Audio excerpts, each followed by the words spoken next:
G'day humans, welcome to the safe space for dangerous ideas. Here's a dangerous idea for you. The entire renewable energy green revolution is a costly dead end that will lead us into nothing but brownouts, blackouts, and an overly expensive climate chaotic future.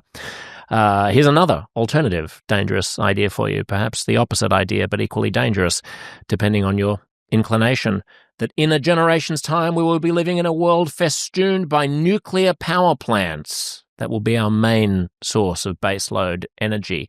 Nuclear power is a debate that's coming up more and more in Western democracies as we struggle to figure out what to do about climate chaos and the limitations of renewable energy. I've spoken a couple of times on this show to opponents of nuclear power. I spoke to the Nobel Peace Prize winner, Dave Sweeney, who's campaigned his whole life against not just nuclear weapons, but also nuclear energy. And I spoke to Saul Griffith, who is a renewable energy entrepreneur and engineer. If you haven't listened to that episode, in fact, he's been on this show twice, you may want to go back and listen to that because we talk quite a lot about Saul. We talk a lot about his worldview as it sort of is representative of the overall worldview of people who believe that renewable energy is the solution to the planet's crisis. That episode was on the 10th of June with Saul Griffith, if you want to listen to it, because today we articulate a different vision of an electricity future for Australia and the globe, despite the fact that at the last federal election in Australia, the opposition Conservative Liberal Party took to the people a platform to build nuclear power plants in Australia and go nuclear. Ended up losing, not just because of that, but it certainly didn't help. Nonetheless, the Director of Energy Research at the Centre for Independent Studies, who is today's guest, thinks we need to cling on to that idea. We need to popularise that idea because there is no solution that is as effective, as safe, as reliable, and as cheap as nuclear power in the medium term at least. Aidan Morrison leads the Centre for Independent Studies Energy Systems Research. It's a Sydney-based classical liberal think tank, so it unashamedly prefers market-based options and is not a left-wing outfit. But Aidan is a data scientist who assists the Centre for Independent Studies on publishing research about rooftop solar, about renewable energies, about the cost and effectiveness of solar and wind and geothermal and coal and, of course, nuclear. I found this really stimulating and quite eye-opening. I hope you enjoy as much as I did. The one, the only, Aidan Morrison.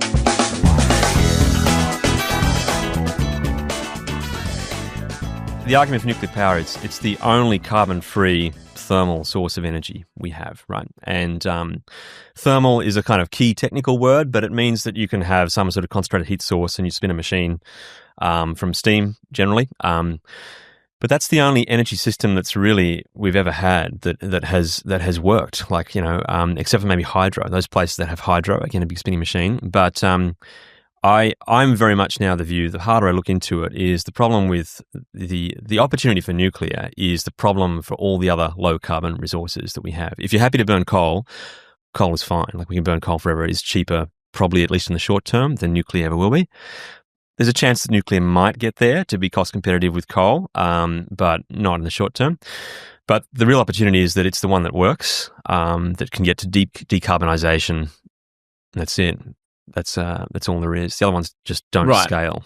But that contradicts what we hear from so many engineers in the energy space. You probably heard a whole bunch of rubbish then. What have you heard? It strikes me as like, you know, it's like the fringe, like, you know, COVID vaccine denier who goes on Joe Rogan's show and is like, everybody's wrong, and I'm just like, but I mean, everybody else. I'm not an epidemiologist, and I'm not an energy expert. Sure. But like, you only have to ask ChatGPT what the cost per kilowatt hour of competing energy sources are, or talk to people who work in the energy technology sector, and they'll say that solar is booming, wind is booming. So, you know, you could coat the whole country in solar panels and wind turbines. And it all works and it's cheap and wonderful and stable. And of course, and then there's a question of baseload power and stuff. So you need batteries and you do, pumped hydro, and you might have local community batteries and you electrify everything and all that. It all sounds complicated, but no more complicated than building a whole bunch of nuclear power plants that take decades to build. No, I think it's totally different, right? So yeah, there's sadly amongst all that kind of, that's exactly the right thing. If you do a sort of quick Google search, you go and look at the literature, you see what's been said on all the major news channels for a while. That's been the news that you hear from what seem to be authorities for a long time, is that we can do this. We can scale up renewables. Look, we've already got to 30-40%. This is going great.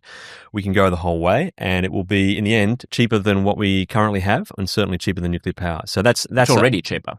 You know? No. What makes you think that it's already cheaper? Well, I'm glad you asked. Tell us. What? I mean, the CSIRO, for example, Australia's leading science agency. That's right. Says that nuclear is 5 to 10 times more expensive than wind or solar. Oh, I think they've even revised that down quite a bit. That would have been a year or so ago. Okay. I think it's now only 2 to 3 times or something like that. Okay. So, yeah. I mean, there's numbers, but I mean, do you want to dispute that it's cheaper? Yeah, absolutely. I think there's now no chance at all that a high renewable energy system, a high variable renewable energy system from the wind and the sun is there's absolutely no chance that is lower cost than a thermal generation based on coal and or nuclear. Like it's what do you think nuclear costs? Nuclear costs in Australia probably $130, $150 a megawatt hour, and you could just sub that in and replace the coal baseload with that, and that would be, it doesn't require any big changes to the system. And what about solar? I think solar, the first little bit, if you're willing to take, feast and famine energy off a solar panel off the roof, it starts very low, so they say $40, something like that, but nobody has ever succeeded to scale it up to build a kind of a reliable, round-the-clock, on-demand energy supply. Like, it's just but never the fact worked. that nobody has done something that's brand new and that we need to convert to in the future is not a very good argument, is it? No, I totally agree with that. But then you can look around at everyone that's trying and all the progress they're making and all the references they've made, and you find that there's literally now no hope. I think that a few years ago... Why is that? Hang on, I still don't understand. Sure. There's a thing that produces power. Yep. Right? It is really good at producing a bit of power. Yeah. We can see that. We have a history in which we've had a very cheap alternative, and so we've never needed to invest in this or innovate in this space. Yeah, that's right. So, imagine we're at the dawn of flight. Yep. We've got trains. Trains have been great. We've got the automobile. That's good as well. Yeah, indeed. Now we've got some early planes. And I talk to a guy like you, and you're like, nobody has ever created, a plane that can carry hundreds of people. It just doesn't. There is no test case in the whole world. Exactly. So let's indulge the first principles and analysis of why this is. It not just hasn't worked now, but it's never likely to, right? Right. Because there must be some fundamental reasons for that, right? So. First one is density, right? If you just sort of take a path of the history of evolution of power, you'll find that we go from things like sort of basically muscle power, so you eat some food and you kind of get horses or whatever else to sort of push things around, to burning things. And again, it's biomass to start with, so you burn dung or wood or whatever else, and then you find slightly denser versions of that, which is sort of a fossilized version of fossil fuels. And uranium obviously is much, much, much denser. And there's a natural progression there. So the common argument people say is that, renewables are the new thing. They will replace all the old things, like all the other new things at the time replaced the previous things. There's a trend there that's being ignored. Previously, we always went from low density to high density. And high density has a whole bunch of really good advantages. In particular, it's just easier to move and it's easier to store. And so you can get that power, you can get to high temperatures much, much more easily. But moving these around... What's easier to move? The fuel. It's easier to move uranium. It's not very easy to move a nuclear power plant. That's not really strictly true. Like you can still move around in submarines pretty easily. So, but you can move the uranium. Right, but they don't produce anywhere near the kind of energy that we'd be talking about for a land-based energy production. No, that's right. That's right. Well, in terms of if you're trying to win the point of nimbleness, right? Yeah. I think renewables have got it because there you're talking about local batteries, you're talking about transmission lines. Have you tried to move a wind farm, or tried to move a solar farm? I think part of the pitch of renewables is that you would have a more responsive and reactive and smart grid system where, because of course, nuclear advocates will always say, what happens when the sun doesn't shine and the wind doesn't blow? And you put that to an energy technology expert and they roll their eyes and go, it's so fucking stupid. We have transmission lines. We are able to move things around. That's right. We have local communities that have community batteries. We have solar panels. We have electrified cars that can pump back into the grid. We have smart grids that don't just push energy in. And you have a nimble and responsive system that when populations move is able to be more reactive. You can move it around. If the sun doesn't shine and the wind doesn't blow in Sydney for a week, the sun's shining somewhere in Australia and the wind's blowing somewhere in Australia, and you can move it around. A big lumbering nuclear power plant that costs $30 billion to build that can't be set up. But you're right that uranium is very energy dense. So if you're going to go with the old fashioned way, if we just have to heat up some water and blast steam at some turbines, uranium's good. Yeah, that's right. But you're describing that nimbleness and that kind of like distributed nimbleness. Something will scale up, something will scale down. There'll be smart grids. You're describing that as an asset, right? But actually, what you're doing there is by brute force of engineering and adding more systems, you are trying to overcome a fundamental characteristic of the wind and solar things, which is that it's sporadic, it's intermittent, and it's not just that it's intermittent. So, intermittency, I think, is probably the common word that is relied on too much, and it's not actually precisely what the problem is. If you had an intermittent coal-fired power plant that was like only working like half the time or something like that, but you could control which half of the time it was working because it was a real clunker. You had to massage and get it all ready to go for its 1 week stretch, and then it had to go down for some maintenance. You could pick that 1 week, and then your other coal plant that might only be half as you can try to line them up so that they kind of complement and cover each other's weaknesses. Wind and solar power is the opposite of that. It's not just that it's intermittent; it's that you can't control when it emits or when the mittency is, right? So why does that matter? It matters massively because when one goes down in its very worst case, when it has its greatest vulnerability, because it's the cloudiest day, right? Like, in, I don't know, Victoria. It also happens to be the most likely day that it's also cloudy in New South Wales, okay? You've got to go a very, very long way before your other ones are actually unrelated. And then even then, people say, once you get to far north Queensland, it's kind of independent and it's most likely there's a little bit somewhere. That's still unrelated. There's still a chance it's not great there. It's what you really want is not just independence and not correlated. You want powerful anti-correlation in the energy sources. So you switch one on and you can switch another off. Or when one goes down, you can switch another one on. And so that's the real asset in these thermal power sources, that you've got a dense pile of fuel and you can control when you burn it. And you can control, you can certainly know in advance where it is going to be, where all your different assets are going to be, where the most likely ones to switch on. But hang on, so let me just jump in there. So yes, it's going to provide you with a really strong base load of power, right? This is what we hear about a lot. It's going to keep on, you can't turn it off. It's on, it's just on. It keeps producing power. You can't ramp it up really, ramp it down. It's just churning out its thing. You're frowning a little bit because you can turn the volume up and down, but it's not something that you're... Is that right? No, correct me. No, that's right. A lot of these machines you can turn up. So, for example, the open-powered gas turbines, right, which are the less efficient ones, you can ramp them very, very fast up, right? Yes. Exactly. But this is the insanity of some of the... just as an aside, I've been to places in California and Texas where, in order to deal with peak demand, when everyone, in the middle of summer, when everyone turns on their air conditioners and gets home from work, they've bolted basically jet engines to concrete slabs, which are gas, and they just blast them and turn them right up and turn them right down. But that's not the way that nuclear works. It's not the way nuclear works, but so nuclear can actually ramp relatively, it's much more than people think, technically. So it can ramp up and down. But I think that your proposition that it's better off to run pretty steadily is a strong one. Yeah. Not because it's engineeringly impossible to make it ramp a bit, but because that's not its purpose. It's not economically benefit to do baseline. So what we're really talking about is at 2 a.m. on a weeknight. Go on. Yep. Right? Lowest possible demand of energy, presumably. Maybe go on, right? Yeah. Or pick your time. What time of day would be the? No, it's probably around that. It's probably 2 or 3. Lowest demand. Yeah, you want there to be a reliable, like baseload means at that time as well as at 5:30 p.m. On a summer evening. Yeah, people are going to turn on the dishwasher and it's going to work. Yeah, right. And there shouldn't be a difference between our expectations of the availability of electricity in either of those. Well, that's what we've got used to. I mean, we can change that, but at the moment, no, and that's fine. That's fine. But where I'm going here is, so it's cloudy in New South Wales. It might be cloudy in Victoria. People listening abroad can transpose this because a lot of our listeners, the majority of our listeners aren't in Australia. But just transpose it to your local place. And what you're saying is that at the 5:30 p.m. on a weeknight, there has to be enough extra capacity to supply over the 2 a.m. baseload. That's right. But that's still the case with nuclear. Like nuclear isn't going to also... nuclear isn't supplying, even in the best case scenario, the 5:30 p.m. on a I think we should need to define what the baseload is, right? So when you... And let me just add one thing. But yes, let's get to baseload because I want to. Sure. But before I forget about it, because I've been on holiday for a while and my brain's fluffy. In terms of the transmission of electricity from different places, right, and your claim that, like, if it's cloudy here, it could be cloudy elsewhere. It's likely to be cloudy elsewhere. Yeah, most likely. Yeah. If I've got like 5 hot water heaters in my house, one is a solar. Like, let's just use my house as an analogy for the country. Sure. And one is a solar-powered one. Yep.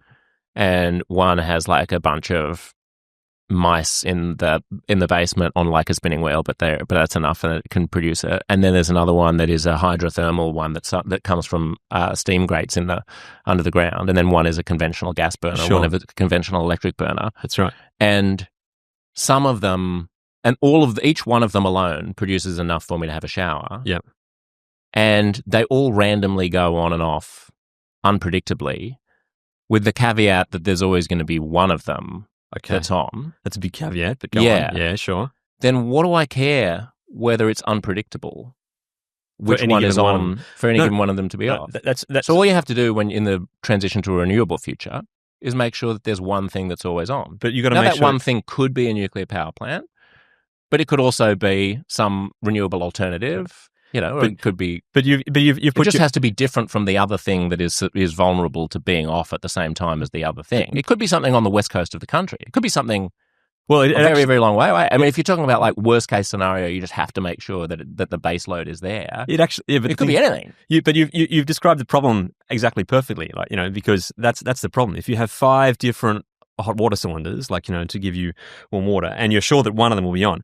Okay, great. Add up the cost of that system and sort of figure out, okay, is this a good value system? Because ultimately, as it turns out, I think this is the general proposition I want to put to you, which is why nuclear is very good, is that a low-cost system in the long run is going to be something that gets a lot out of a little bit of machinery. All right. And what we're building with the renewable energy system is, by definition, very much obviously going to be a lot of machinery, all of which produces, on average, relatively little. Yeah. But when you add them up and they all cover each other's weaknesses, eventually you can kind of get them to stack and interchange and sub in and out, and you're able to produce something that you say is reliable. And I would say that that's the basic proposition, is your capital utilization, like the feast and famine kind of way in which electricity falls in the landscape from the wind blowing and the sun shining, whatever else. In aggregate, of course, if you kind of just aggregate that up into a big enough amount of time and space and say, oh, it's always blowing somewhere, you can sort of make that look like it's a lot of energy. But for all the different bits that you have to use to actually take it from the places where it lands and then sort of pool it and make it more reliable and add the spare backup systems and be able to move it further away from where some place has too much, another place. Everything else in the system gets basically less and less consistently utilized. It's not just that the machines themselves that gather the energy, the wind and the solar panels, have a low capacity factor, but they force that on everything else in the system too. It forces the transmission lines, it forces the batteries, it forces the dams, it forces everything else to operate in a rapidly changing and, on average, not very well utilized fashion. And so very well utilized, meaning that you need to have a lot of redundancy. That's right. So you got your gas power plants that could be running flat out, right? And the same gas jets on commercial airliners, they fly a lot. They've got short downtime on the land, and they go up and fly, and they keep flying. They're very reliable. They could run them flat out, but they don't. They're sitting around for less than 1% of the time for those really rainy days or whatever else. You say, okay, let's get them absolutely whacking in now at max capacity. So it's just, I think the proposition basically that the renewable energy guys have is don't worry, we're going to build this system where there's lots and lots of other patches and networks and different things and less utilization of all the transmission. But don't worry, we've checked. We can add all those bits of the system together and it'll be cheaper.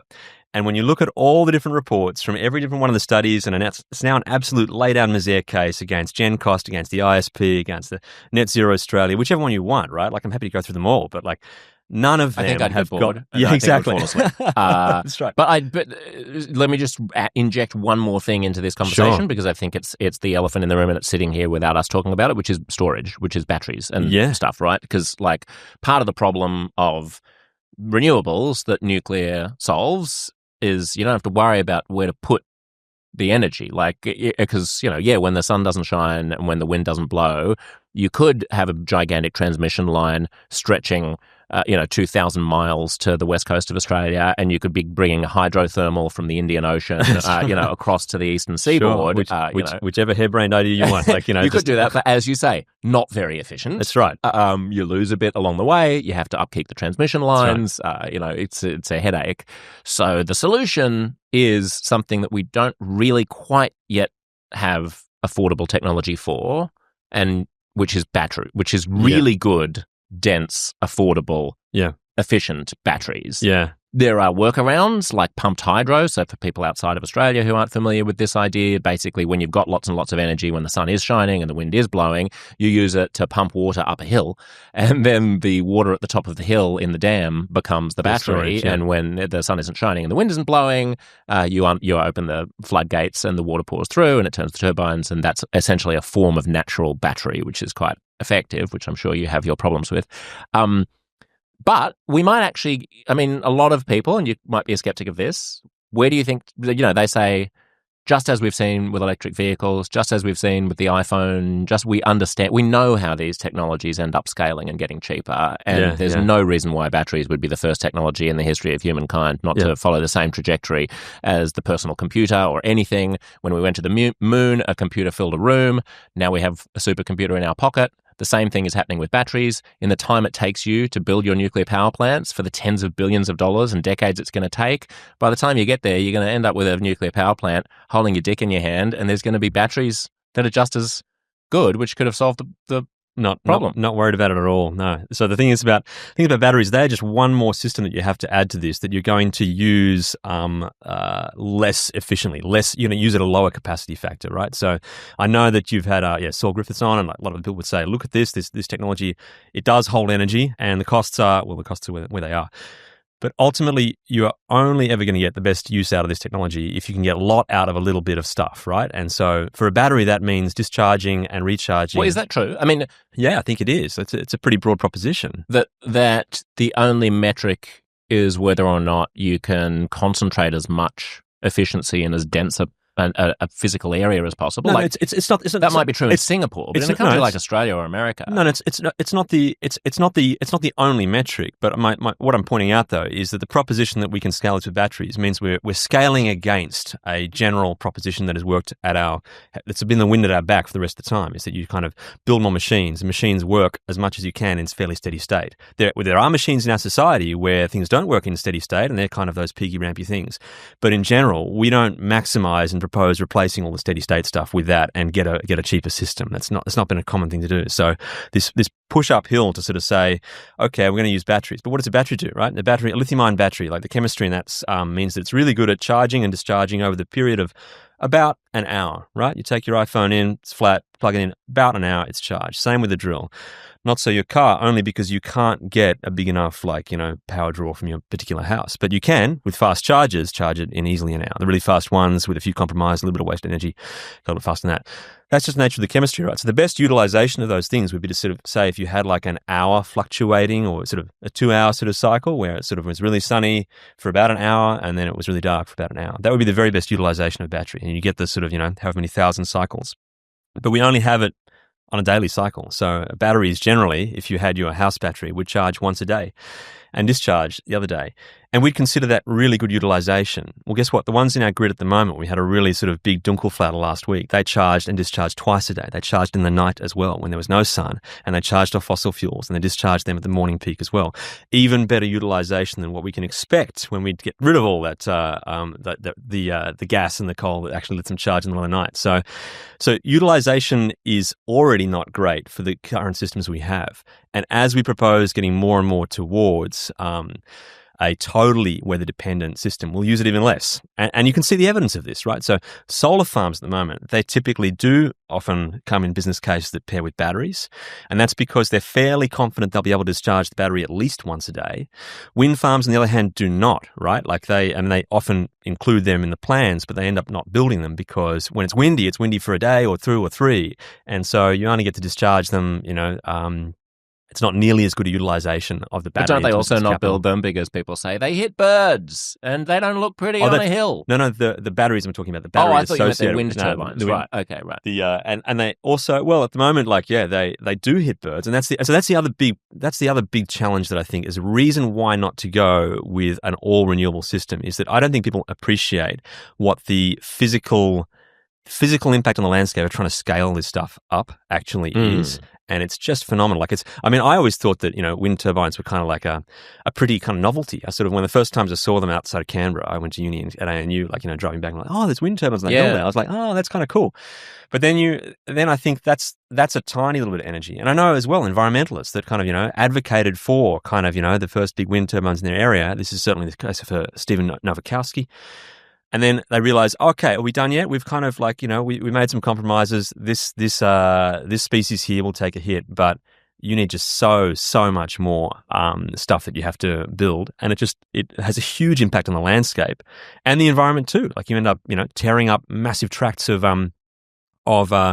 in some cases almost pristine rainforest or kind of remnant forest. So I don't think the Australians understand that the scale required for us to actually replace the baseload is, I think, very environmentally damaging at the scale that's contemplated too. So what's your ideal, like I give you a magic wand and make you emperor of the universe for a moment. What's your ideal mix? Like, is your objection to what you see as the myth of a fully renewable system, in other words, it should be mostly renewable plus a bit of nuclear, or is your vision that it should be all nuclear with a bit of gas? Or is your vision like what does the mix ideally look like? What does the mix ideally look like? So this is a really good question, and I've sort of been spending a lot of time thinking about this really carefully. And the longer you look at it, the harder you stare into this problem. The share of renewables that you ideally put in the system gets smaller and smaller and smaller and smaller. So and that's because you can't control when they come, right? So when people say, "Oh, we need to have some flexible, variable stuff as well,"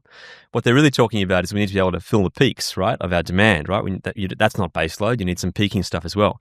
But your renewables don't reliably land on those peaks. In fact, they're almost the opposite. They land in the middle of the day, which is not our sort of peak time. But Saul Griffith and others like him have changed my thinking on that by saying that that's actually back to front. It's not actually that the whole concept of baseload power is kind of a red herring in the sense that what you're really talking about is having excess power.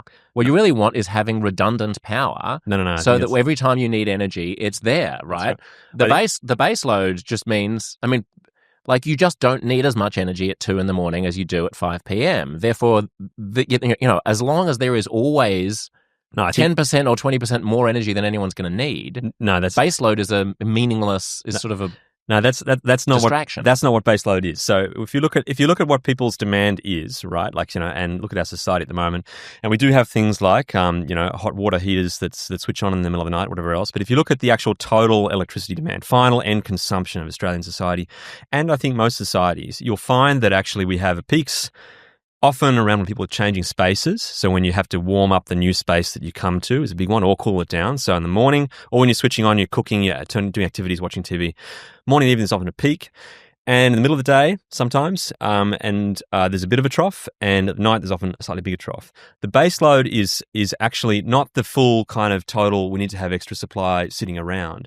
The base load is that ribbon at the bottom that is not cut out by those troughs. So I understand. The base load is I understand what it's supposed to mean, but the argument against that is that, of course, you need a base. Yes, you need to have enough power. No. So what you meant hang on, isn't by definition the block underneath the peaks and troughs? Yeah. By definition, that is the amount of energy that gets used at the lowest consumption point of the day. That's right, yeah. So his point is, as long as you have a way of satisfying the lowest consumption moment of the day, then baseload is taken care of.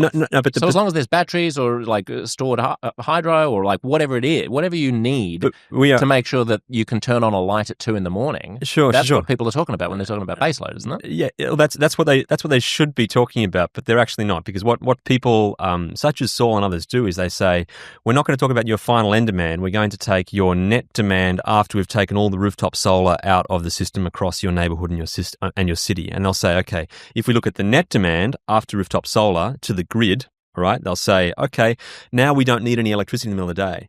And actually, we do need electricity in the middle of the day. And so that is a load. That base load does exist. The question is do you have now an efficient base supply, if you like? Do we have a supply that is... you don't have to get it from rooftop. A person like Saul would say, you might as well get it from rooftop solar because why bother the grid? Why bother with big clunky infrastructure if you can get it from the closest point to your house? That's right. But I don't think it's a fair criticism of his worldview to say, well, if we handed him the keys to the castle, then he might just forget to put the rooftop solar on, and then there'd be nothing in the middle of the day. No. Like if there wasn't enough rooftop solar, they would find, then energy engineers would find another solution. That's right, but what I'm not worried about him not putting the rooftop solar on. What I'm worried about him is not keeping up the infrastructure that is there for when the sun is not shining and the batteries have run out. Don't you think he'll think of that? No, I think he will. I think he's not a silly guy, right? But I think when you do the honest analysis about like what is required to keep all those other bits in place, you'll find that it's a very expensive system. Like the biggest fallacy in my mind in this whole discussion is trying to dish out economic rewards for partway solutions to what you want to be a reliable system. Right. There's really no economic rewards that you can say, oh, look, we're at 30% of the way. Add a bit of battery, I got to 50%. I feel like I just have a sense that there's some kind of bullshit here, which is to do Tell me, yeah, call me with conflating complexity with unreliability. Okay. That you seem to be saying that a system that requires a whole lot of bits and bobs, that requires constantly switching between these different things, sure. Net complicated. I understand that a complicated network, that is geographically dispersed and that has different demands at different times, so that a cloudy, still day has different requirements than a sunny day because the rooftop solar doesn't work on that day, and therefore Saul has to run out and get on a unicycle in order to power your house lights or something. That is more complicated. Sure. But it doesn't, I'm not finding it obvious to me, maybe I'm misunderstanding something here, that means that it's a more vulnerable system, because I'm thinking of like the concept of fragile or anti-fragile societies and systems. Things that are, resilient are often a complicated network of interlocking things that cleverly interact with each other. Like a fighter jet is a very complicated system, and I can imagine the world's greatest sailboat manufacturer saying, like, you don't want to go with a steamship. There's all these moving parts. Like, there's a beautiful simplicity in a sail, and maybe thermal energy and like nuclear and coal-fired and everything. That's just you're building a really, really world's best sailboat, but the future lies in F-111s and just incredibly complicated machinery, which has a lot more moving parts. Great, but doesn't necessarily make it worse. You know what I mean? So like the rooftop doesn't shine. So great. You have another for the 1 in 100 days when there's no sun, no wind, no geothermal, and you don't have reliable baseload. Maybe you do have your nuclear power plant. Maybe you do have your one nuclear power plant. It's gas. People propose gas for that or day, gas right? or something like that. So you got that whole other system standing there. Yeah, and all of that fails. Then one day out of 100, you have to call in the transmission from Queensland. Okay, but you built whatever. But you built transmission to Queensland for that. That's done nothing for 100 days, right? That's a Okay. Yeah. So but on that day when if you don't have nuclear as 100% of the maximum amount ever needed, then you also need redundancy in a nuclear. Like whatever you're choosing, that's right. You need some redundancy to factor in for the possibility that like Adele is going to come on a tour and everyone is going to need to turn on their lights to watch it at the same time. Okay. Well, whatever. There's two different propositions we can zoom in on there. Like one is the idea of that you need some redundancy. I totally agree with that. Of course, for every power source, including nuclear, like you have to have come offline for planned things, and occasionally you have to be ready for something to go offline in an unplanned way. So there is definitely a requirement for redundancy. And just to answer probably a previous question, I think it's an important one: is what's my ideal system? I think you do have nuclear to a bit above the base load, right? And I think this is where nuclear is very good. If you have a very high capital cost but very low carbon output, very reliable thing for that base load, and you do use some batteries, I think that every day or every time that you're below the trough, you're storing some batteries, and that helps to fill up the next bit of the peak. And you probably still have some gas peaker plants that are on top of that, but they don't have to power the whole grid. They only have to power that little peak of the grid. Yeah, I think that looks like a pretty efficient system to me. And just out of interest, what proportion of the total maximum demand would that baseload trough be? That baseload trough would probably be a bit over 50%. Right. If you say the absolute maximum peak of the very, very highest day, it might be around a bit under 50%. Right. But in terms of above the 90th percentile. So our needs basically double over the course of an ordinary 24-hour period. Something in terms like of the amount of That's right. Yeah. Okay. About double. Yeah. Right. And why? Yeah. All right. But the peak is not that much higher than your average. Like, it's not a huge fluctuation. The average level of power, which is probably what you build your nuclear to, is probably going to be 60, 70%, maybe a bit more. Okay. And why isn't there a role for renewables in the portion of the I guess because of the unpredictability of the... That's right. You just ask yourself, okay, like if you've got a very nice base load that is totally low carbon, very, very low marginal cost, so you keep that running. You gain nothing by turning down a nuclear power plant to let the wind blow in that space, right? So what else do you want it for? Well, you want it for these peaks, which happen at this time and they happen at that time. And unless you've got some natural alignment that you're pretty sure is going to really well align with those times, they don't add a lot of value, right? Like if we could be really sure, and maybe there are places in the world where there are exceptions, right? The Fremantle Doctor, a wind that blows really reliably in the afternoon, right? Like that's right. I mean, maybe there are places where you do get good alignment. But again, this is we're talking in a universe in which batteries aren't cheap and effective. I think even in the universe where the batteries are cheap and effective, that increases the amount of batteries you have to fill the peak, and you have less gas on top. That's what I think. Like, right. So you're always going to need something to mop up the final demand when Adele's jet hits the ground. And I don't know why I think everyone suddenly starts using electricity when Adele comes onto it. But you know what I mean. Like there's some black swan event that makes everybody suddenly require a huge heat wave, for example. Everyone turns on their air conditioners. Right. So you need that redundancy, extra backup for sure. And I think most of it's going to be gas because, like, the idea of having a battery sitting around fully charged for just when Adele's jet lands. So let me just talk about the 50% to 80% or 50% to 90% band above the base load. Yep. But below the absolute top trough. I would say hopefully that's filled with batteries, right? So hopefully... And if that's going to be batteries, why not just have renewables fill the batteries instead of gas? Because if you can know that every day or every night you can charge it because you've got your nuclear base load that's there can charge it, you'll get much better utilization from batteries than you would being like, okay, I can charge this couple of days. I mean, so are you assuming that battery technology is not going to improve beyond having it only providing like an hour or two of discharge? Well, you can still scale up those hour or two and buy as many redundant hours as you want. So just because they naturally discharge at that kind of rate, you can still have lots of them and you just keep them lined up and stacked up. They're ready to discharge. Or you can have pumped hydro or something like that.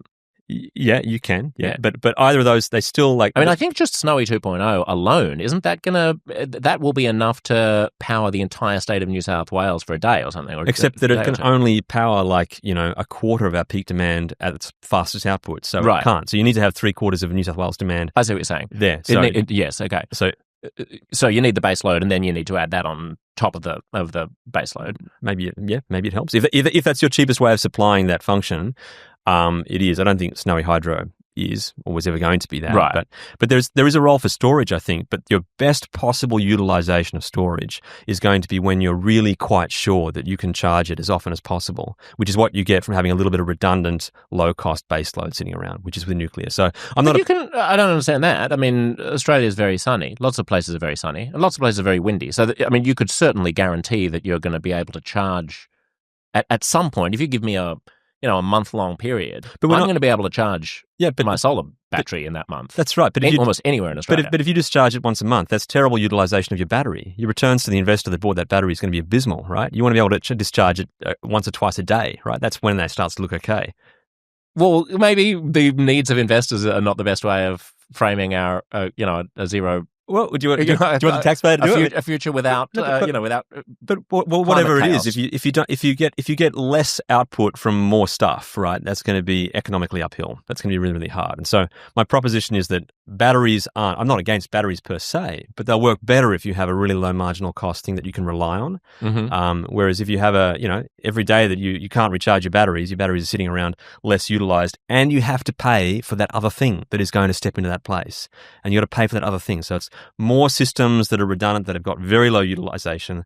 And in the case of the gas backup, you need to have more or less 100% of that gas backup sort of sitting around if you want to go to that extremely high renewable penetration system. So, right. But I mean, you need that in any scenario, right? No, you don't need 100% because if you've got that nuclear base load, you only need to have that last little kind of from the base load up to your Adele peak, right? Yeah. Which is less than half. But that's half. Yeah, but that's still a lot. I mean, that's half the total energy consumption of a society. Hopefully you've got your batteries that will stack up a little bit higher than that. It's so you can have much less of that redundant system that's sitting around waiting for those rear peaks. Much less. But the batteries that you've got in that embedded in those peaks are also being charged by gas or nuclear? I would say try to charge them the low marginal cost source for sure, which is nuclear if you can. Right. Yeah. And so do we have any misconceptions about the cost of building nuclear? Because you keep saying low or zero marginal cost. That's true. Yeah. Once you've built this, once you've built this, what is basically a city or a town, which is a nuclear power plant for tens of thousands of millions of dollars, then it's free. Yeah. Costs nothing to run. That's right. For a while. And then 40, 50 years later. Can you promise we come back to that complexity of fluctuating systems? Oh, no, stay there. Stay there. Stay there for a second. Sure. All right. But I think that's something that I think is an appealing intuition that you've described, which is that complex systems have lots of different parts and they're kind of distributed, and there's often sort of, there's this small is beautiful thing going on there as well.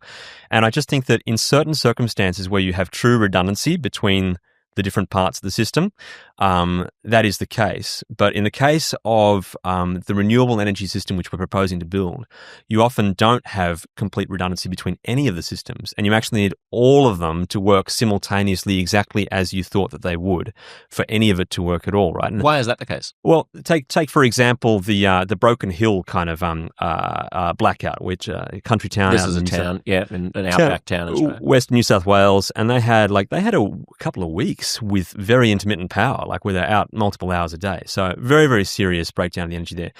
And they had all the different systems for renewable energy, right? They had an interconnector line that went out to connect them to the rest of the state so they can get plenty of power through that. They also have a really big wind farm, and I think maybe also a big solar farm, and they have lots of rooftop solar on their houses in the town, and they also have 2 gas backup turbines, and they have a project in the works for a compressed air storage as well, right? So they've got the full gamut of all these different pieces. But as it turns out, the power line went down. Okay, you had failure in one part of the system, and then you had also one of the gas generators was not ready for service. It was not in the right kind of situation. I think there's also a significant battery, but the battery wasn't configured to do grid forming work, which was to basically set the frequency of the electricity and create that heartbeat. And so it wasn't configured in the right way, and they didn't have enough gas. And because they didn't have that heartbeat in the system, they couldn't even get the solar power to be integrated into the system, and they couldn't connect the wind farm, right? So all these things had to work exactly the way you want them to work for them to actually operate. It's not a robust system. It's actually quite a delicate system. Now, I'm not saying that you can't engineer that to eventually work. I'm not saying there isn't a price where you can pay to have the system become stable. But you do need all those bits to be there in the right place, in the right time. And as we move towards this more, this system of large fluctuations where you've got feast and famines, things rapidly ramping up, fully dependent on one thing now, but then switching to be fully dependent on another thing, you just have a very, very much bigger, complex menu of different states for your system to be in, right? There's more different ways this system can be configured and can be operating, and you might not have seen them all before. And the risk of something going wrong, and this is sort of what happened in Spain, right? Is that it wasn't necessarily that they couldn't have averted that with the right investments, but they happened to see the system in a state which they hadn't really encountered as much before. And if they'd made a few better preparations, it would have been better. And next time it probably will be, but they'll have to add a bunch more systems and a few more costs and a few more checks to all that. So we're moving uphill. I'm not saying it's impossible. There will be a technical solution. But once you've added all those technical solutions to be able to phase between your rushes and gushes of wind and solar power, and then your high dependence on an interconnector, and then your grid-forming batteries, and then your gas that peaks up when everything else is not there, the system won't be cheap. And we can be really confident of that because we're already at the point now, which is really just at the end of the honeymoon period where you don't need to build many of those complex backups and interdependent safety checks. We're already at the point where the system's got very expensive.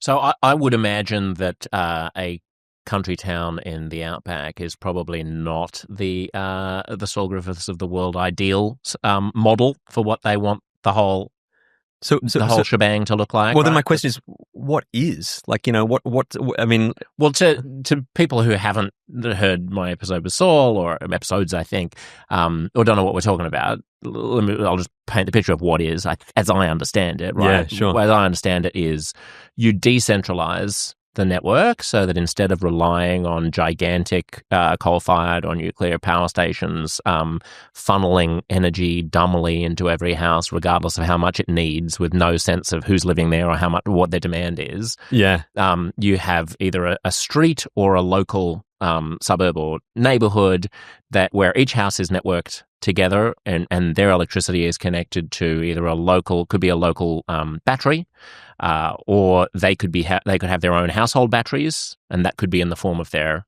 electric vehicle, but probably not, because that complicates things, and electric car manufacturers don't really like you to pull electricity out of their car or use it for anything other than driving. But you could imagine having a battery in each house. I did a story when I worked on a show called Energy Now in the States for a while, and I was like a correspondent, went around and talked about energy things because I'm a bit of a science nerd. And we went to a place in Austin in Texas, which was an experimental project called the Pecan Street, or Pecan Street, as the Americans say, project. And this was 10 years ago now. And it was an experiment where you would try to turn on your washing machine, and it would say, would you like me to run at 2 a.m. when you're going to save, $3.14 or whatever. And everyone had an electric car. It was all smart grid. The homes would talk to the electricity wires, and they would be in a constant give and take. So in this world, your house knows that your neighbors are away and not using any electricity, and you buy some from them, and they get paid on their next electrical bill, and it goes back and forth. And so there's this kind of virtuous, it's replacing this spigot of electricity that's just coming at us whether we need it or not, with a more nimble network where each lots of virtuous sounding terms to describe this high fluctuation, high cost, high unstable system. But go on, and so then the idea is, you need to get your baseload power from. So, in a country like Australia, your rooftop solar can mostly run your house, right? Definitely not every day of the year. Not every day of the year. So you need some. You need some backup for that, but. Lots of Australians we have the highest rooftop solar uptake in the world. It works for a lot of people, reduces their electricity bills. There are lots of problems with it in terms of regulations, like you often can't actually sell your electricity back to the grid and make money off it and so on, because the electricity companies don't like that or something, but you're frowning at me. Yeah, very much so, yeah. What, you can? There are ways you can do that now. There's a company which will let you sell it back, but it's just it's just not very profitable. User-friendly. But it's not the company's fault. It's just that the electricity is not very valuable right at the time when you've got lots of it. So it's hard to make a lot of money out of that without huge batteries, and then the payoff on those, because they're expensive, is still pretty slow. So I think it's fundamental. Yeah, you would need, there are all kinds of policy levers that you would need to pull in this world in order to encourage more. No, but you're still assuming that there is some state there which is economically desirable that you can get to, right? There's only a few policy impediments to get there. What I'm proposing is you're fundamentally moving into a higher cost system. Once you've aggregated all the kind of necessary storage bits and the smart bits to the grid and whatever else, and the synchronous condensers, do you still have the same poles and wires in the street? That's a big question, right? It's nobody in Australia, or nobody really in the world, would say, I'm going to be happy to have no power for sort of 5 or 10 days of the year that I can't choose and can't get any warning about or opt out of. On the cards. It's not on the cards. So yet all the kind of systems where you say, this system with all my sort of networked up neighborhood, knowing kind of local batteries, one in the street, maybe two, there's sort of some cars, and we talk to the grid. They all still rely on those last few days, being totally reliant on the same grid infrastructure we currently have. And often, in fact, if you want to do inter-neighborhood or, sharing, intra-city sharing, you have to add more stuff to the grid to be able to share a lot of rooftop solar with that suburb over there, which, is all apartment buildings and has none, et cetera, right? So, I mean, the broad proposition is that it sounds sexy, but once you add up the cost of all the parts to a sufficient level to actually give you the same product, which is electricity on demand every day of the year when you want it, it's not cheap at all. And I've never seen a convincing sort of, explanation to say otherwise. It's just an expensive system to do that. Okay, but I feel like we've jumped to the economic question from the sort of reliability question, which I think aren't exactly the same thing, are they? I mean, we were on the point about does complexity and redundancy, necessarily mean unreliability? And I was quibbling with that notion because I still intuitively feel like a 747 has lots of layers of redundancy. It's highly complicated, and it works beautifully. Yep. And I would say the same thing about, for example, nuclear power plants, right? And as I described this question about the plethora of different states that you can be in, like, that might mean you're in a situation that you forgot how to manage right or you weren't ready for exactly at that time. Nuclear engineers are obviously super fastidious about studying and understanding the different states your system could end up in if something goes wrong or a valve is going wrong or some light doesn't go the right way. And so being able to understand and manage complex states is important. I absolutely grant you. And mostly there are technical solutions that can be done for some cost. And part of that's why things like 747s are expensive to buy and maintain, and say nuclear power plants. Yes, finish the thought. But the thought is that those systems have a single central design master, a central house that says, let's think about all that stuff and design to the nth degree and test and practice and regulate the hell out of it. In the case of the electricity system, we've got like the energy minister saying, I'm going to pay whatever's required for whoever wants to build a battery wherever you can find a site, pretty much. And you've got like all these different household owners and senators jumping up and saying, I want my household solar to be able to dispatch to the grid at the right price that I think gives me the return that I want, right? Like, and you can see it's just at a price that is comparable to the price that the electricity company would sell you electricity. I think that's what they are. Well, no, because they sell you electricity. They feel like they're being ripped off. They feel like that, but it's because they're selling electricity that has got all the markups to cover for, in particular, the network that you need. And this is the problem with rooftop solar, right? It's my huge gripe with, pretty much everyone in the energy industries, right? They point to rooftop solar. Like, solar has not ramped up very quickly in Australia except the rooftop solar. But the rooftop solar has allowed everyone to basically freeload on the transmission poles and wires being paid proportionately more by the guys that don't have the rooftop solar. So it's actually been a huge economic bias, a kind of cross-subsidy that's built into our network. That's before you get to the mandated feed-in rates that the state governments have laid on top. So rooftop solar was... Or the rebates that we give people in terms of tax inducements to actually get rooftop solar in the first place. Like, you can get interest-free loans and things like that. Yeah, that's right. Rooftop solar. That's right, there's more. So rooftop solar only ever ramped up as fast as it did, not based on the hard economics. It was actually all these sort of government-led incentives and regulatory cross-subsidies from other people. Yeah, and I think, look, a renewable energy engineer or policymaker will say, yeah, of course. And there are all kinds of subsidies that exist in the coal industry, and there are all kinds of biases that. What makes you say that? There are all kinds of things that there are all kinds of benefits that we get in terms of taxation to fossil fuel industries. That's not true. Ways in which that's not true. Tell me the benefits to fossil fuels. I'm not going to go down that. I'm not going to go down that rabbit hole because it's not my area of expertise. But they will say, of course, there are policy settings that need to be adjusted, and that it's fair enough for us to lean on favouring renewables when there's all of this institutionalized status quo bias towards fossil fuels. Even just look at how hard it has been in places like California to get rooftop solar approved on your house because of NIMBYism, or it looks not pretty or something like that. You hear horror stories of it taking 9 months, something like that. Then you do away with the regulations and make it easy, and people say, well, that's the government just favouring solar. No, sure. Of course, it's going to have to make the decision to make the switch. I disagree with that. I think that the thing is about fossil fuels, and like it or hate it. This is not the same question about whether we should be getting rid of them because of the environmental consequences or whatever else. But across the board, the economic tax structure we've laid on top of them is that the value that fossil fuels deliver is so high that we can comfortably tax them more before they land in the petrol in your car or get sent across the ship on the sea. They are not sort of somehow privileged in the same way that renewable energy is. I totally reject that. We've got a very, very high tax structure on this. I don't want to waste time litigating that, but I think what they're talking about is not the fact that there's an absence of petroleum tax at the user end. I think they're talking about the cozy relationship between companies like Enron and governments where... Well, I can talk about that, but if the proposition is that, no, we need to have this subsidy for renewables to equal the playing field, I'd say, no, we've got to figure out what the playing field really is to start with. That's a fair enough point. Just on, maybe the 747 analogy was just while we're staying on this complexity thing, because I think it is kind of critical, whether or not we're blundering into, with renewables, a system that is vulnerable because it's too haphazard, right? Or whether or not we have the technological capability to be able to get the most out of a highly networked and complicated and overly redundant system, even if I grant you that. And Saul would probably not want me to even grant you that. Sure.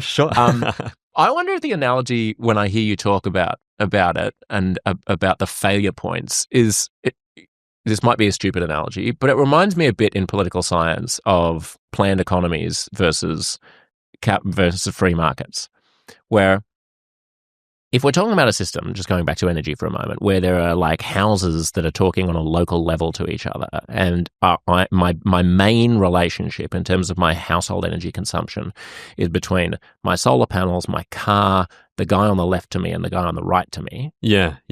Then the network as a whole, when you zoom out to the scale of the city, feels a bit like a free market system in political economy. And I can imagine Stalin saying there's no way that that's going to be a more robust system than like a centrally planned one.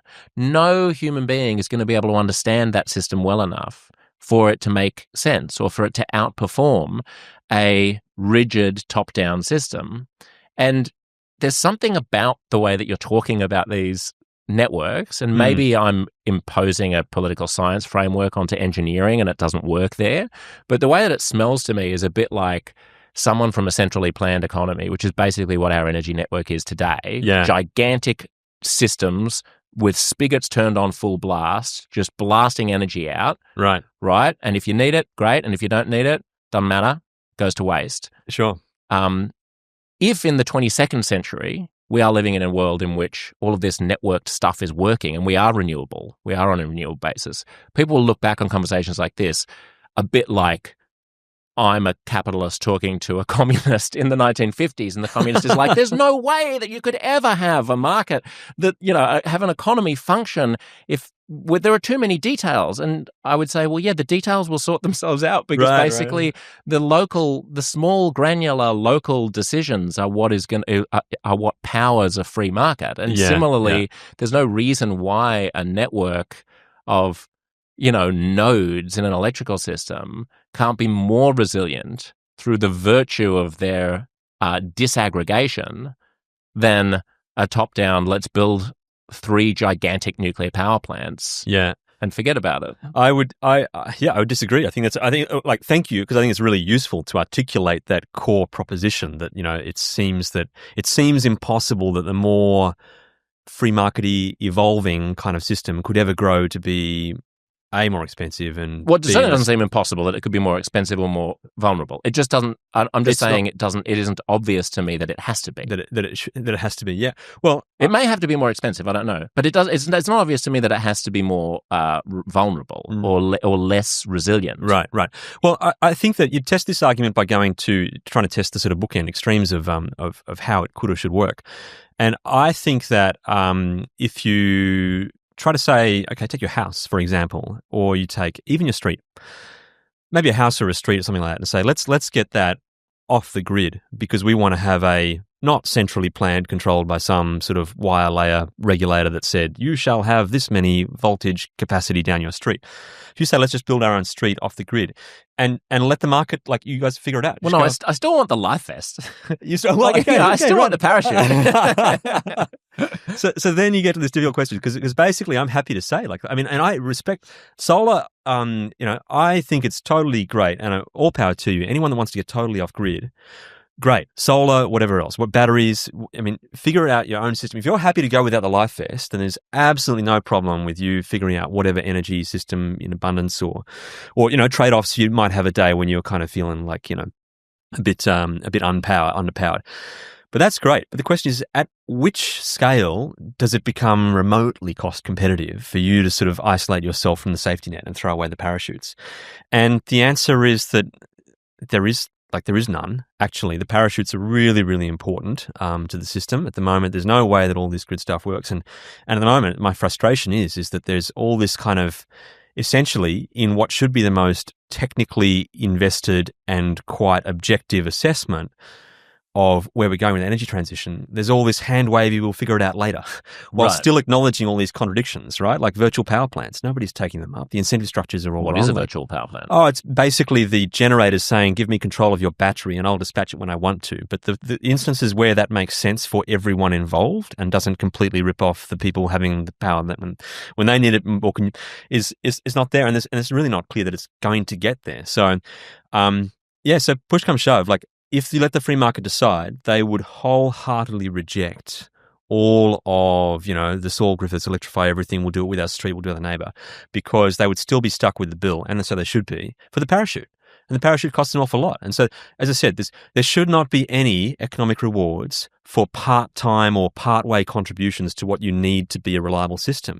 You got to name your whole team up front and say, Right. Does this whole thing work? And once you've got that backbone, once you've got wires down the street, once you've got interconnectors out to sort of some centralized point where you can build a big at-scale generator that can generate power at a place and at a time you're choosing, it always turns out to be that you would have a lower-cost system with these thermal generators. And it should happen, right? Like a big aluminium smelter, or a big China's got lots of them. Why don't you have sort of big industrial precincts with smelter after silicon refinery? Why don't you just figure out, your tendrils, build out, your wind farms, and you figure out how many different places for what sort of weather diversity you need and where you put your batteries. And the market will never go near it. Nowhere. Well, the It's market never doesn't go has. near nuclear either, does it? The market at the moment, that's good segue, absolutely. So the market at the moment in the West does not go near nuclear. That's right. And that's because I think the benefits of nuclear are too long and slow and broadly dispersed for people to have a single company that is going to be able to capture them. So you need to do things like value, the stability for the grid. And at the moment, we've got this problem is that stability... Sounds like you're talking about government policy. Oh, well, or trying Sounds like you're talking about the kind of government policy that you were dismissing a moment ago when it came to rooftop solar. No, I think that... governments are going to encourage people to do things, right? You're saying they should encourage companies to build nuclear. In the case of households to put solar panels on their roof. Yeah, it makes sense for the government, I think, to plan this. And so probably actually to lead to a more logical point, once you've got those natural monopolies in place, right, where you sort of say, okay, the backbone, the parachute, if you will, requires these things that are poles and wires. And it wasn't always the case. Like when the electricity networks first evolved in the United States, and you had Edison and he was the DC guy, and then I think it was Westinghouse, someone that did the AC. They had competing electricity lines up and down streets, right? They had different generators connected to the transmission lines, and we all realized that was inefficient, and it would be better off for everyone if the government did do something. So I agree. Perfectly laissez-faire does not build the optimal system in the electricity system. Should we renationalize the poles and wires? Potentially, yes. So here's my kind of conclusion to your economic question. Because I think you're absolutely right to sort of say, which way are you going here? And I think that there is at the moment, if we want to entertain the idea that we need to keep large amounts of weather-dependent, renewable, which means highly dispersed, energy as part of where we're going, there's two ways you can go. You can either say, let's go back towards a much more small government, pure capitalist system where you say, build your own everything. If you want to build a generator out there, okay, well, build your own poles and wires out there too, right? You can cover that cost. Because at the moment, that's a huge problem we have in our electricity system, is that the value of a wind turbine is very much how proximate it is to a big, long electricity transmission line and what capacity you can get through that. So the business case between the transmission and the generators are now fundamentally intertwined, right? Which I think creates a hotbed for potential corruption, conflicts of interest, right? So if you said build your own everything, like you turn up here with reliable, firmed electricity you can plug into the grid, that would be a good way to go. Or you can say the other direction to go, which I think is logical as well, is the government says, you know what? This energy generation precinct is really just a function of the centrally planned natural monopoly transmission line we build out to it anyway. You could have the government say, you know what, we are going to buy all the land around that point where we put these things and build all the generators too, because that's actually, it's not something that once we've built the electricity line out there, which is the dominant thing, like, you're no longer competing for interesting different places. The right place is somewhere near this electricity line. Get the government to do that whole lot as well. And I think that either of those could work quite well. Right. And we have landed right between two stools at the moment where we're sort of somehow saying that these natural monopolies are still okay, but then we're building these inefficiently used transmission lines that we are now adding the bills back to the whole rate base, and then saying, oh, but we'll let all the people that are building the generators be private market participants, which get to sort of, jump in and see which wind farm and which land packets they can buy up. Right. So it's sort of the worst of all worlds. It reminds me a little bit of the telecommunications industry in the United States, which also, you've got former government-owned monopolies that are then privatized and corporatized, but they still own such monopoly. They still behave like they're government-owned monopolies, and there's an enormous amount of rent-seeking. That's right. But it's also not a free market. So you sort of want... I mean, I suppose the lefty would agree with you to some degree by saying, renationalize poles and wires, treat them like the sewage system, for example. They're just part of civilization. Yep. And maybe high-speed internet is the you can have a drink. It's all right. Yeah, it's just maybe high-speed internet is the same, and take it out of the hands of corporations. Just on the question of like, you have to look at the entire team before you make. I think that's a really interesting point, right? That a lot of the talk about renewables doesn't take into account the fact that even if it's only one day out of 1,000, you still need to account for when Adele's jet lands and she suddenly needs to turn on her 1,000 hairdryers. That I can't tell whether or not that's valid or whether or not it's the same chess move as people who say we shouldn't do good stuff because at the end of the day, the good stuff isn't going to be absolutely perfect. Therefore, we should sort of do nothing.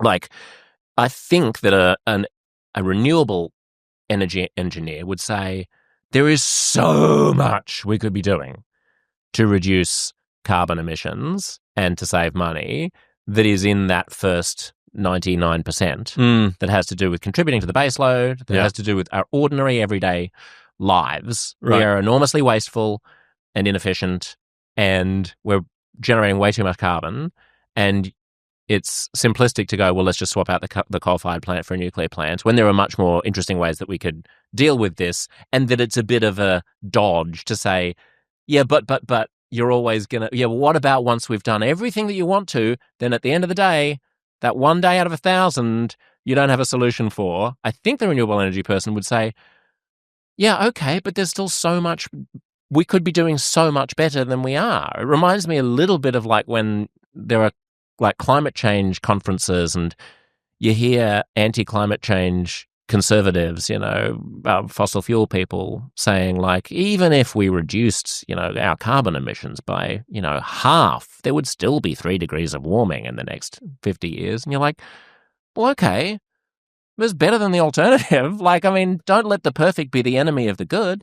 I think you can't really answer that question until you've got a sense of the cost and the progress of costs as you move through that solution space, right? Because you've kind of described this once in 100 day thing, and you get the idea that if you only use something once in 100 days, that sounds like poor capacity utilization. I see there's a or maybe I'm just high thinking cost maybe there. You just have to think of that as being an insurance policy, and like the cost of that insurance policy is an insurance policy. It's a little bit like investing in something that protects you against a bushfire, which might never happen. That's right. But you have to make that investment. But it's not really critical to how you arrange the rest of the energy production. It is if the cost of the insurance policy is something like the same as the cost of the rest of the energy production, right? So, I mean, it still rests on this principle that kind of like, let's treat it as this little insurance policy. That costs you right. But you have to spend $20 billion on the insurance policy. That's exactly right. And that's literally where we're at the moment, where we're sort of saying, okay, like, why can't we close down these coal-fired power plants, right? And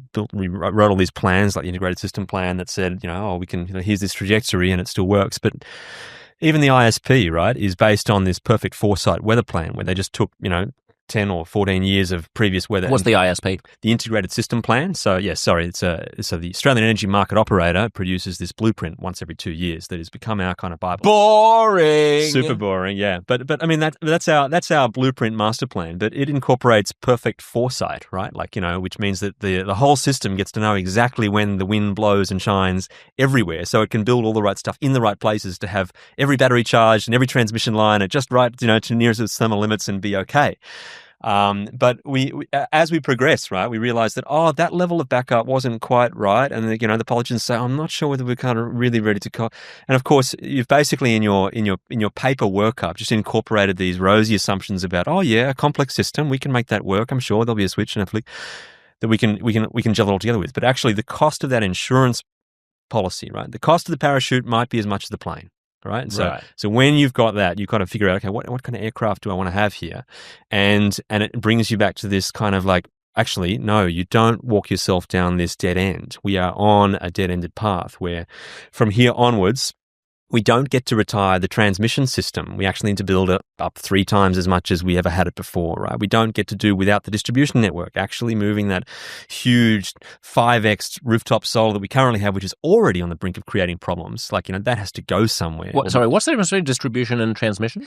So distribution is the small scale poles and wires. They're lower voltage. They're the ones you see in your street. So up and down your street to the nearest and transmission is huge wires connecting. Yep, different parts of exactly right. So across the countryside, right? So they're 2 different things. And at the moment, the transmission network actually costs the average end user of electricity much less, like a third or a quarter of what the distribution network in your street. Yeah, which makes sense because a gigantic power pole is probably more resilient than a little one in your street that the tree could fall on. No, I just think that it's probably got to do with the utilization as well. Like those big ones to consistently utilized generation stations were a relatively simple cost to make. But now we're building out transmission lines to what we call renewable energy zones. And we've just had, the evidence is mounting up, right? The first renewable energy zone that has got a bill basically sent to the consumer is the New South Wales one, the Central West Arana.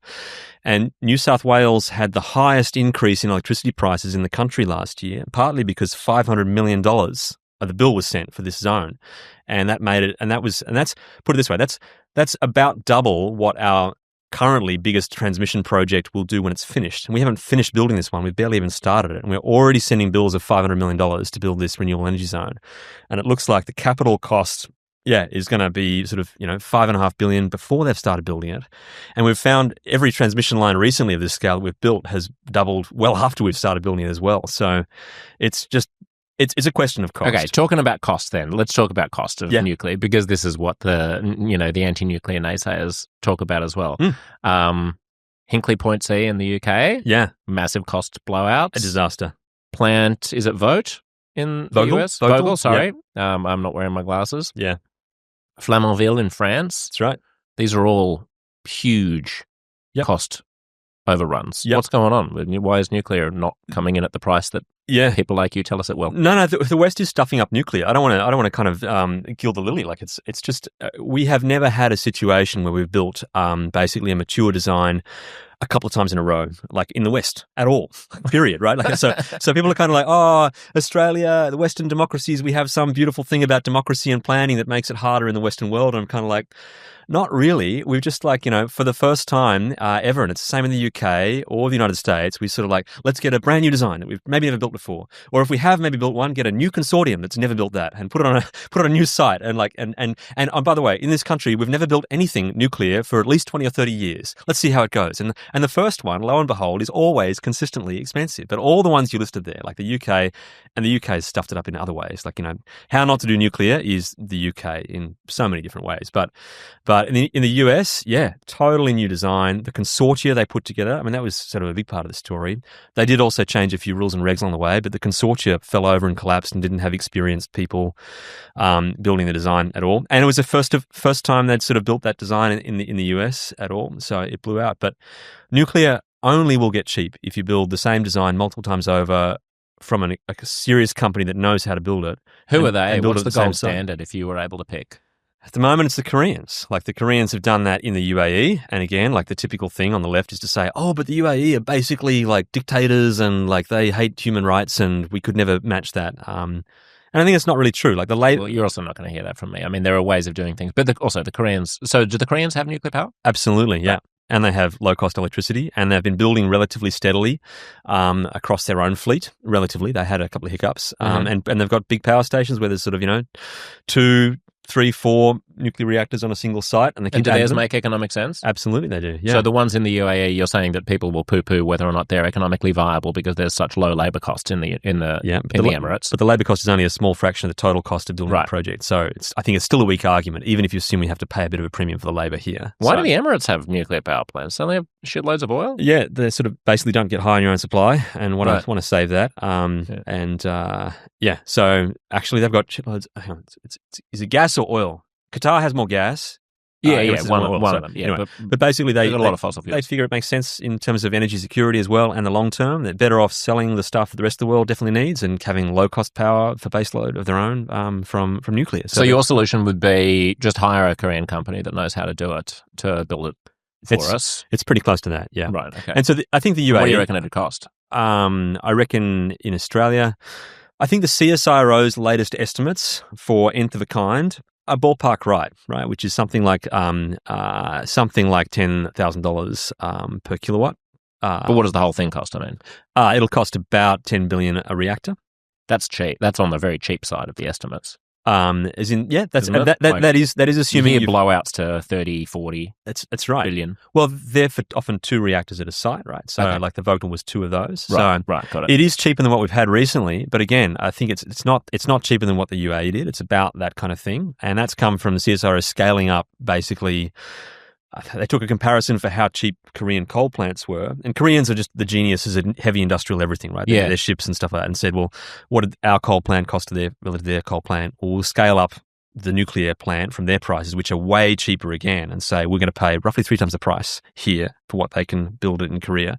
And it still turns out to be $10,000 about $10 billion for a gigawatt, which is a lot, but they last a long time. How long do they last? We don't know is the short answer, right? So all the ones that were built in the 70s and 80s in the States are now getting license extensions out to 80 years and may get extended to 100. Really? Yeah, exactly. Oh, okay. So I thought it was like a 40 or 50 year thing. No. Okay. No. 60 would be pretty standard for most reactor plans, of course. The licensing is different, right? So when you build something that you expect to last maybe 100 years, you don't license it to say it's definitely good to go for 100 years. Yeah, to start, sure. right? Yeah, so you're going to have a look at it again. Exactly. At 40 years' time, generally, that's what you do. But seriously long assets life, which means that there is the possibility, if those things last as long as we think they do and don't need too deep a refurb when they get refurbished, they can become extremely good value in the long term. So the prospect for nuclear power being cheaper than coal is when you get to 30, 40 years, most of your capital is retired, and you look at the capital and say, doesn't need too much to put that back in ship shape for another 20, 30 years. Should governments be borrowing money using their AAA credit ratings to fund it themselves, or would you have private industry do it? I think that governments have to back that in, whether it's they borrow all the money completely off the back or they write some sort of basic risk guarantee for it. I'm not trying to engineer the finances in too much detail, but yes, I don't think there's any cases really outside the United States where purely private companies have started a nuclear industry. Doesn't that indicate that they are seeing something that you're not about the possible viability of renewables that could be threatening? Because there are companies that invest tens of billions of dollars in things that aren't going to have a payoff for a very long time, all the time. Pharmaceutical companies, for example. Yeah. Well, no, not necessarily. So how much do you need to invest in in the case of nuclear, right? So like I said, the West has stuffed it up because they've only ever built 1 or 2 at a time. It's a new design, new place, new consortia of people building it. If you want to get nuclear to work well, you need to commit to multiple reactors, right? So on a single site. And at that point, it's really hard for anyone other than the government to start making that decision. And as well, can you pull together not 10 or $20 billion, but we're talking 50, 60, $80 billion. Tell me which companies are going to be kind of like that. But when I asked how much it would cost, you said like $10 billion. I thought that was that's for a reactor. I thought that was the bill. No, that's for a reactor. Now you're saying you're going to need 5 of them to make it work. No, to get the economies of scale, right? So for a single reactor, for about that's right. That's your unit cost. But I'm saying you build more. Like that's my first bit of advice. If you want to build in Australia, don't build one and be like, oh, how'd we go? Because it'll be freaking expensive, right? Like, you make sure you commit to a batch, right? And that's what all the good plans do. But if you do that, they can have decent unit cost, right? Like, if you stuff up the first one, right, and you stop right there, you guarantee the most expensive nuclear power ever, right? But if you've planned for, you can stuff up the first one, right? And so long as you learn from the mistakes, it's very hard for the whole project not to look okay. I mean, I think you're giving it sounds like you're giving a certain level of generosity to and benefit of the doubt to nuclear that you're not giving to renewables. Like, so think of the opportunity cost of $50 billion. Yeah. And what if sitting in front of me right now was a renewable energy engineer, and I said, what can you do over the next 30 years? Well, that'd be a great conversation. $50 billion. Yeah. And how close do you think you could get to addressing the concerns that we've been talking about? Yeah, except that I'd probably look back at what we've already spent, which might be surprisingly close to that, and also what we're about to spend. And like, again, just these projects that have just massive, massive costs way above what the spreadsheet models at CSIRO or whatever else did, like that we are just starting to discover. And I think you spend $50 billion really fast. Like what? What sort of things? I mean, like, say one renewable energy zone is estimated at about $5 billion now. All right. How many renewable energy zones do we want to have? Like, so offshore wind, that that's double to triple the cost of onshore wind, right? And if you build it in a deep water zone, like there's going to be $50 billion you could spend on offshore wind in the Illawarra for one zone. So your argument is you're either going to get nickel and dimed with a billion little projects, or you just dump it all into one thing that you know is going to work. But one that really does. But also you're just fundamentally going uphill against, like at the moment, the cannibalization, right? So this is one of the endemic problems that we have with energy that is highly correlated, right? Like so when it's sunny, it's really sunny. And we don't need the energy then. So the market prices say that you've got to have your power's worthless, right? The spot price for power collapses in the middle of the day. And often when it's very windy too, it's now starting to depress the market prices for that power, which is the market's way of saying we had enough of this stuff. Like, can we build something else that can supply power the other times, please? And the government has now created a subsidy scheme in Australia called the Capacity Investment Scheme, all right? It was initially meant to provide the reliable capacity that could power the grid at the other times of day when the sun wasn't blowing, the wind wasn't shining. And it's been co-opted by the current government to basically become an underwriting scheme just also for the generators as well. And we have no idea what the cap on this cost of this scheme is. It's uncapped. It's so far as I know. There's been some statements to the effect of, it's got a cap, but they have deliberately not said anything about how much they expect to spend. And because the market price for the power is going down, they've got to basically cover the entire gap between whatever the market could fund for these wind farms and what they need to build. And what they need to build in Australia, like one of the recent ones, the Hills of Gold wind farm in Australia, they basically said that their cost, before they've added any batteries or any other kind of things to firm their supply, is going to be about $126. Or $112 if they build the other offensive wind turbines that were recommended to be removed because they had too high a visual and biodiversity impact, right? So we're talking about $100 plus is the marginal cost of building wind before you build the transmission lines, before you build the batteries. Like there is just no chance at all any of this ever gets back down to low cost electricity, and all the guys piling on these systems. Like, so path A is expensive and path B is expensive. So we might as well take the expensive that is tested, is your argument. That's I think that the path B has a chance to be not much more expensive than we currently have. I think coal is probably the cheapest. If we want to have really low cost electricity, we'd build more coal. There's no doubt about that. Do you think if the government gave private companies, because $50 billion is a lot of money, $10 billion is not beyond the ken of big companies. I mean, I'd like to know how much money has gone into Alzheimer's research, for example, over the past 20 years. I don't know, but It would be a lot of money. And, so the idea of if I could give a company a guarantee, like let's suppose it's not a guarantee. Let's suppose it's an interest-free loan. Right. Let's suppose I go, I'm not going to charge you any money. You can have $50 billion and pay it back in 30 years' time after you've built your half dozen nuclear power plants. Do you reckon there are companies that take that bet? Yeah, for sure. If the regulatory hurdles were cleared, I think it's an easy bet to take. Absolutely. Yeah, for sure. Yeah, okay. And I wouldn't say the same about renewables. I think that's still it would be if it's totally interest-free, I suppose it's a big, big leg up. But they're fighting uphill. Like every renewable energy at the start is easy because you've got some other power source that you can just tone down, right? Like so, there's a paper that we're about to publish very soon about what we call the renewable energy honeymoon, right? The very, very first bit is trivially simple because you can just turn down whatever other marginal power source that you had in the system. But at some point, you've got so much energy at one place and one time that it's too much for your requirements there, and you have to move energy around to a different place or a different time that needs it, or start wasting some in order to keep decarbonising. And we're already at that point already, where we have to start basically spilling and wasting energy.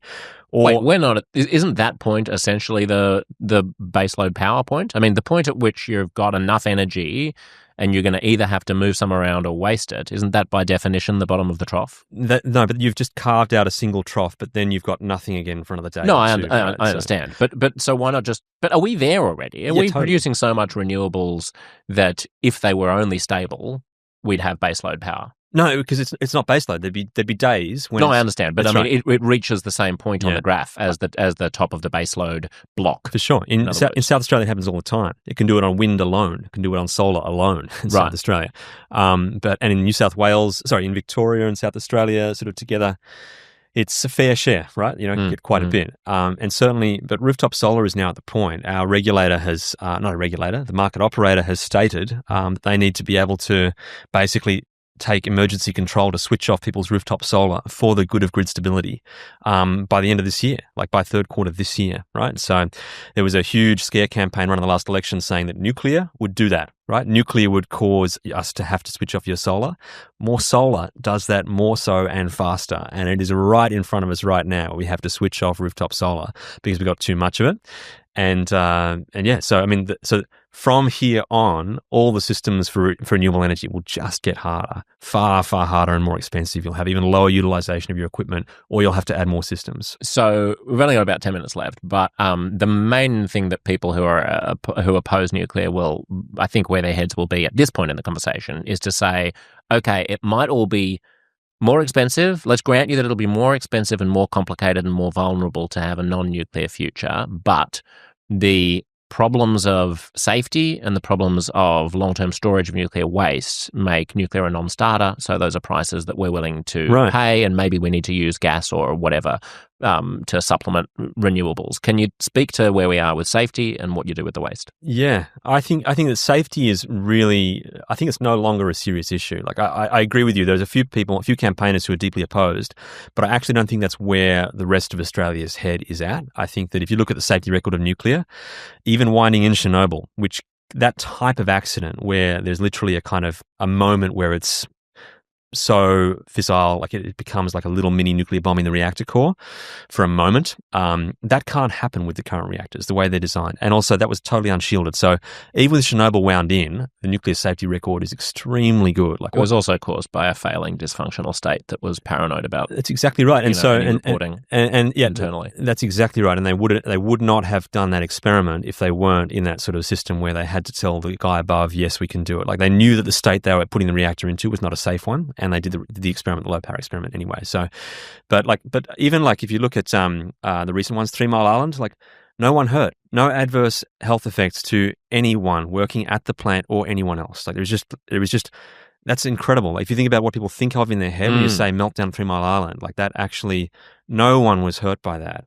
And also in Japan, jeebus, what's the name now? Fukushima, right? Again, like massive meltdown. 3 reactors, quite seriously melted down.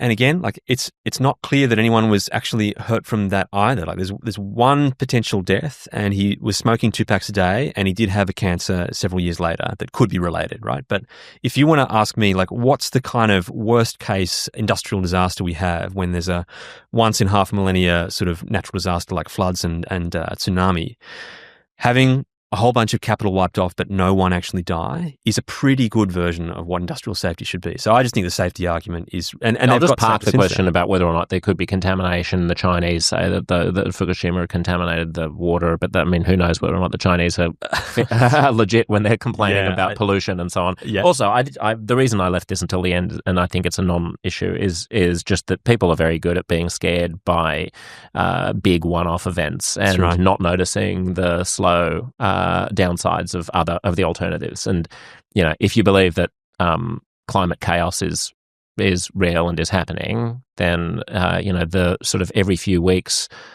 cost to life and in money of more extreme weather events and of hurricanes and wildfires and tornadoes and rising sea levels, all of that is just a backdrop to our lives. Whereas you have to stack all of that up on one side of the ledger and then look at the vanishingly small risk of nuclear, which has, which is incredibly rare. Unlikely. Yeah. And the waste question, again, I think it's not an issue. I think that it's just such a small volume of waste. You can engineer the heck out of whatever containment solution you want, and it's perfectly safe. It's never hurt anyone. I'm a little bit more leery about that, just because I feel like we have so little idea of how human civilization is going to go over the next few thousand years. Aren't you talking about things that are still going to be toxic in 10,000 years? Like, no, that's knows rubbish. What's going to be after 1,000 years, you've got to crush the stuff up and eat it to get a lethal dose. Is that right? Yeah. So it decays exponentially, right? So the very, very when it's fresh out of the reactor, it's extremely dangerous, right? You keep it underwater for that reason, and then you got to wrap in these concrete casks. But again, like after a few hundred years, after 100 or 200 years, you can sort of have it on the other side of this room probably for a while and be okay, like not okay anymore. So this idea that it's sort of forever, absolutely, infinitely radioactive wouldn't know how to handle. It's not true, right? After a few hundred years, it is not very hard for us to handle, move about, recast, whatever else. And after 1,000 years or so, like, you literally have to crush it and eat it to get a dose. So Right. it's not hard to handle radioactive. It's technically still radioactive, right? Like, you have a Geiger counter, you'll get something, but yeah, it's you're not going to, if human civilization collapses and it's just no need. The planet of the apes takes over and they don't know what a warning sign is, then they're going to be okay in 5,000 years. Absolutely fine. Like, this whole idea we need to kind of invent new languages to communicate with future civilizations. I love this. I love this idea. It's just an absolute perfect scare just campaign. To clarify for people what you're talking about, there was a program. It was such an interesting article in, I think, The Atlantic about this program in Europe, where they were semioticians, I suppose, language experts, right, who study symbols and the meanings of symbols, were put together in a crack squad, which was to say, how are we going to label nuclear waste sites in the event that human civilization extinguishes itself completely, and then future civilizations evolve, or maybe some Homo sapiens are still around, but they get bombed back to the Stone Age, and cavemen who don't understand that nuclear technology ever existed. They become curious, and they come across a nuclear waste dump. How do we can't put a skull and crossbones, and we certainly can't write something about nuclear because they're just going to think it's fantastical. That's right. They're going to be curious. They're going to probably pay as little heed to our warnings as we do to the warnings of the pharaohs on the outside of the pyramids that say, don't come in here, otherwise you'll disturb our demons and there'll be a hex on you. Exactly. And they'll go in and they'll meddle around and then they'll die of radiation poisoning in 10,000 years. Just not worth worrying. You're not super worried about that. Not at all. No, it's literally all that stuff is like a kind of, it's a nonsense kind of fear campaign to kind of create this impression that we've got a really, really hard thing. Even the idea of deep geological repositories, I don't think like that we need deep geological repositories. Like, you can reprocess this fuel. At the moment, it's cheaper not to, but you can reprocess this fuel and get a whole bunch more power out of it. So, what's the chance of that being a good thing to do in the next couple of 100 years? Well, you don't end up with nothing, though, right? You don't reprocess it out of existence. You reprocess it down to smaller and smaller. It's much, much smaller. It's surprisingly close to, but still, like, it's a trivial volume at the moment. Like, all of the nuclear waste from America, like, could stack in basically a Walmart, right? Like a single kind of storage facility. Right. If you look at like what we have for an ash pit at a single one of our coal-fired power stations, it's that big or bigger, right? Yeah. Like, so there's just this idea that we're running out of space or will ever come close to ever running out of space is just so nonsense. You can put whatever fences around it you want. Like there's just no issue with waste. Yeah, I've flown over Australia enough times to know that there's plenty of room. That's right. There's plenty of room. All right. Let's wrap up with, I want your sort of best case and worst case prognostication here, because all of the stuff we're talking about, it would be great if every person in the world listened to this and like took heed of what you're saying, and we could have a big mature debate between you and Saul Griffith, and then figure out the best way to proceed. We live in a real world, which is driven by partisan differences, fueled by democratic misinformation, and ultimately voters who have to vote on things, and politicians who have to be courageous enough to propose things that might be unpopular. Are you optimistic about your message cutting through? I guess, what is the best case and worst case scenario for how we manage the energy? And we haven't even talked about artificial intelligence and the kind of demands that data centers are going to place on energy. But assuming that we need 2 or 3 times as much energy as we currently have in 100 years' time, what are the best and worst case scenarios of how we get it? Yeah, a really, really good question. I think we're going to stagger along in the same direction for at least a few more years.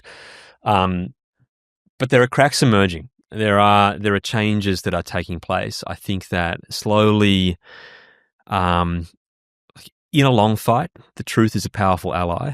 And this is a long discussion, and people are slowly starting to change their behaviors. And I think the writing's on the wall, like, for the renewable only fantasy, the 99% or 98% or whatever you want it to be. But Germany's proving that. California's proving that. Germany has just had this incredible letter from their biggest industrial giants, the biggest chemical companies, and a union say this is the worst economic crisis, industrial crisis since World War II. And lay the blame pretty squarely at the foot of energy policy. So I think that people will slowly walk themselves back from this path, which I'm convinced is just down a dead end, towards trying to get to total dependence on diffuse, intermittent, weather-dependent energy resources. But in the time being, Australia will probably stick at it for another few years, at least, I think. And it looks like us just not turning off the other parachutes we have. Like that's the problem. So we'll just keep coal burning. Coal will remain in the system. It's going to be very hard to push out on any economic basis because it's cheap. It's fundamentally cheap. Yeah. And so coal will remain for a long time, but we won't maintain it or reinvest in it so it's as reliable as it could be. So we'll stagger along and probably won't get blackouts for pure lack of energy needs for any time soon, but there could be an accident or two, and coal will be blamed for that occurring. What would be an accident? What do you mean?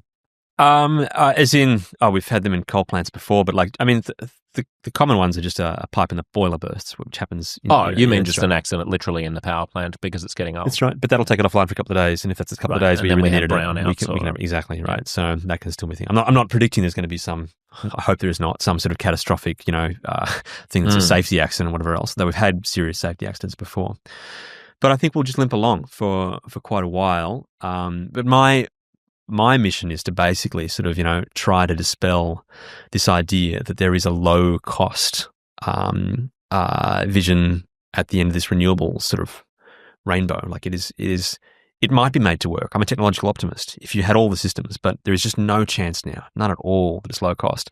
And I think that the narrative that's been sold to us was not just that we can do this to decarbonize, but also that it wouldn't cost you anything else. In fact, it'd be a cost of living relief. And I think that will have to unwind slowly and gradually.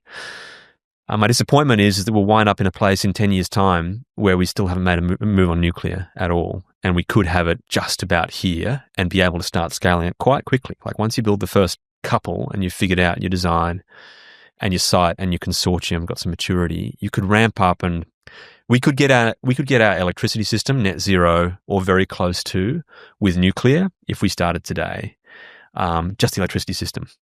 The rest is bonkers, basically. But we won't. I think there's a good chance we just won't have, and there'll be a coal renaissance in about 10 years' time, where we're sort of left having lurched along currently where we are. That's sort of what I think. And we'll have to start building more coal-fired power plants, or just rehabilitating the ones we've got? Perhaps so, yeah. Because I think there will be an end to the subsidies we'll keep pouring. Like at the moment, we are pouring unlimited subsidies into the wind and the solar and all the other stuff that goes along to support them. It's like, wind, solar, plus, batteries, generation, synchronous condensers, gas-fired firming, etc.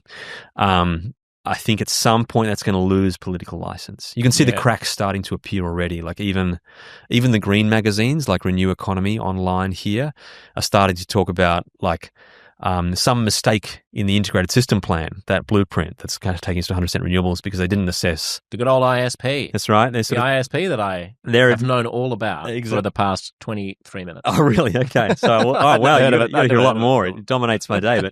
But the greenies are declaring there's mistakes, and they're basically saying that they have underestimated certain areas, their potential, because I think they're seeing the writing on the wall in terms of the cost of transmission. They know they won't be able to build out the sequence of renewable energy. Also, I just have to say before we end, I'm so bored of people talking about how the downside to nuclear is that it's going to take a long time, because the reality is that you find yourself at whatever point in time you find yourself at. That's right. We only have the options on the table now. That's exactly It's like right. the old adage about like the best time to do something is yesterday and the second best time is today. It's like, that's exactly right. We haven't, it's not so long. Like to those of us of a certain age, if you're listening to this and you're 17, then it'll feel different. But to those of us of a certain age, Barack Obama being elected president is not ancient history. Not at all. That's the duration of time we're talking about to have a nuclear power plant. That's right. That's 17 years, right? That's maybe a couple. So maybe quicker. Yeah. So sure, things take time. What are you going to do? And the other things take time too, right? Yeah, everything takes time. Everything takes time and costs money. Aidan, it's lovely to talk to you. Thank you for dispelling a few of the misconceptions that I had from those nasty communist greenies affecting my head. I still don't know what to make of it all, but it's great to hear your point of view. Thanks very much for having me, Josh. Cheers.